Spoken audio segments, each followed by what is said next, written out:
महज 2 साल पहले जुंजाई बीजिंग में एक स्टूडेंट थी। अब वो न्यूजीलैंड में रहते हैं क्योंकि उन्हें मजबूरन चीन छोड़कर भागना पड़ा।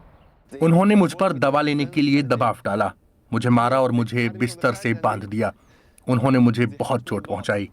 जुंजाई ने हमें बताया कि जब उन्होंने सरकार के सख्त कोविड-19 लॉकडाउन का विरोध किया तो पुलिस ने उन्हें मानसिक रोगों के लिए बने एक अस्पताल में हिरासत में रखा।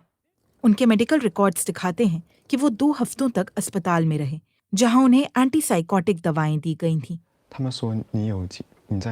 उन्होंने कहा मुझे मानसिक रोग है।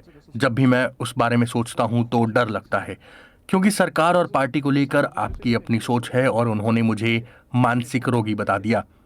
यहाँ तक कि नर्स और डॉक्टर्स ने भी बार बार कहा कि सरकार और पार्टी के लिए मेरे विचारों की वजह से मैं मानसिक रूप से बीमार हूँ। अकेले जुंजाई ही नहीं हैं जिन्हें मानसिक रूप से बीमार बताया गया है। ली, जो उनका असली नाम नहीं है, उन्होंने चीन के लोकप्रिय नेता ली कचियांग के खिलाफ प्रदर्शन में तख्ती पकड़ी हुई थी, जिसके बाद उन्हें 45 दिन तक जबरन हिरासत में रखा गया। ली की पहचान छिपाने के लिए हमने आर्टिफिशियल इंटेलिजेंस की मदद से उनके चेहरे और आवाज को बदला है।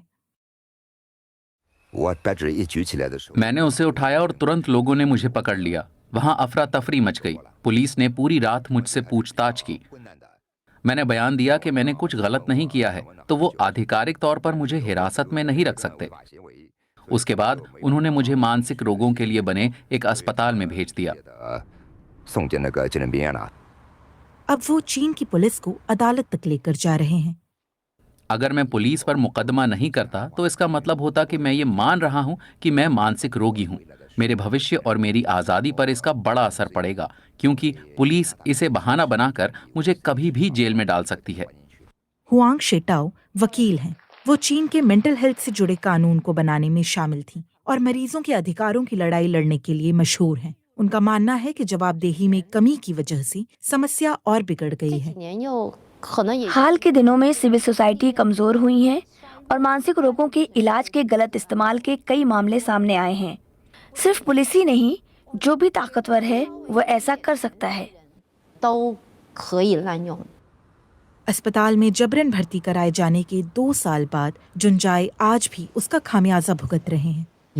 अगर मैं 2022 में लौट पाता तो शायद तब मैं सच बताने के लिए विरोध नहीं करता, क्योंकि उससे मेरी पूरी जिंदगी बदल गई। ब्रिटेन में चीन के दूतावास ने बीबीसी को बताया कि चीन कानून के तहत चलता है और कानून साफ तौर पर गैर कानूनी गिरफ्तारियों पर रोक लगाता है। बीबीसी संवाददाता नीमा प्राटन की रिपोर्ट।